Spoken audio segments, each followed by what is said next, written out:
जय हिंद दोस्तों।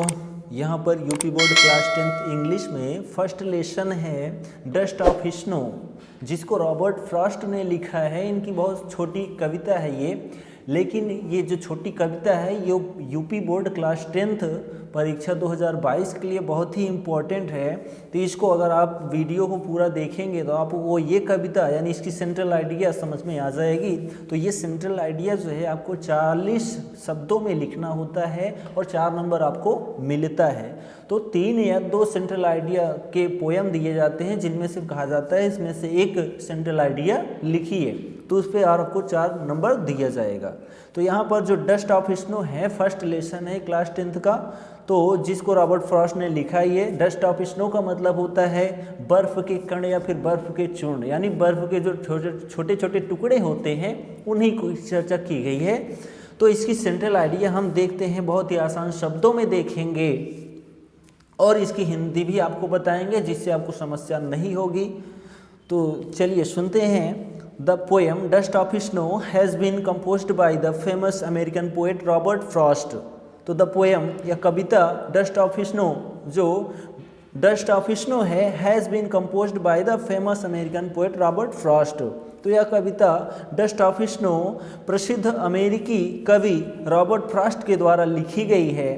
The poem expresses the importance of small things. तो द पोएम एक्सप्रेसेस, यह कविता छोटी चीज़ों के महत्व को दर्शाती है, यानी यह कविता poem expresses the importance of small things. तो यह कविता छोटी चीज़ों के महत्व को दर्शाती है। When the poet was standing under a hemlock tree, जब कवि धतूरे के पौधे के नीचे यानी धतूरे के पेड़ के नीचे खड़ा था, then the crow shook the hemlock tree, तभी कौवा धतूरे के पौधे को हिलाकर रख दिया, धतूरे के पेड़ को हिला के रख दिया। And dust of snow fell on the poet, और बर्फ के कण कवि के ऊपर गिर पड़े। So his sadness mood change into happiness, इसलिए उनका दुखी मन खुशी में या प्रसन्नता में बदल जाता है। The central idea of the poem is that the poet was sad but fouling of snow make him happy.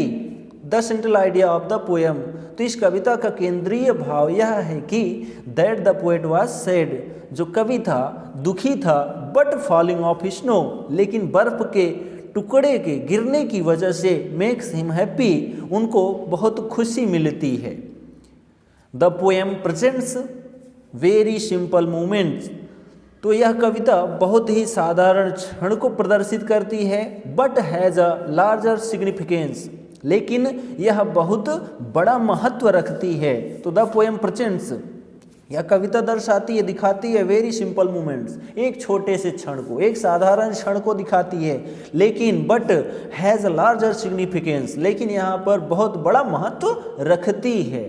ठीक है, तो यहाँ पर जो है ये सेंट्रल आइडिया कंप्लीट होती है।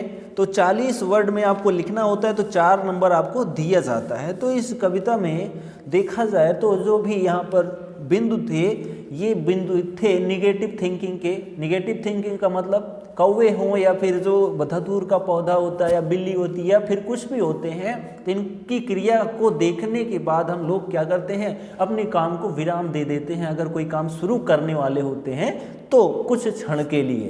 तो यहाँ पर कवि दुखी था, लेकिन कौवे के धतूर के पौधे पर जो बर्फ थी उसको हिलाकर गिराने से जो कवि था वो दुखी था, लेकिन उसकी वजह से यानी बर्फ के टुकड़े उनके ऊपर गिरने की वजह से वो उसकी प्रसन्नता हो गई, यानी उसका मन जो था दुखी होने के बाद भी प्रसन्नता में बदल जाता है। तो ये निगेटिव थिंकिंग जो है हमको नहीं रखनी चाहिए, ये कविता का उद्देश्य है। ठीक है, तो यहाँ पर रॉबर्ट फ्रॉस्ट ने जो डस्ट ऑफ स्नो लिखा है बहुत ही सरल शब्दों में लिखा है, जो हमारी निगेटिव थिंकिंग को बदलता है। तो ये बहुत इंपॉर्टेंट था यूपी बोर्ड के लिए। तो हम मिलेंगे नेक्स्ट वीडियो में कोई नेक्स्ट सेंट्रल आइडिया लेकर, जो कि आपके लिए महत्वपूर्ण होगा।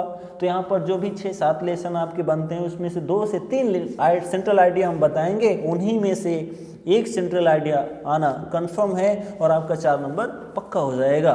तो तब तक के लिए हमें इजाज़त दीजिए। जय हिंद।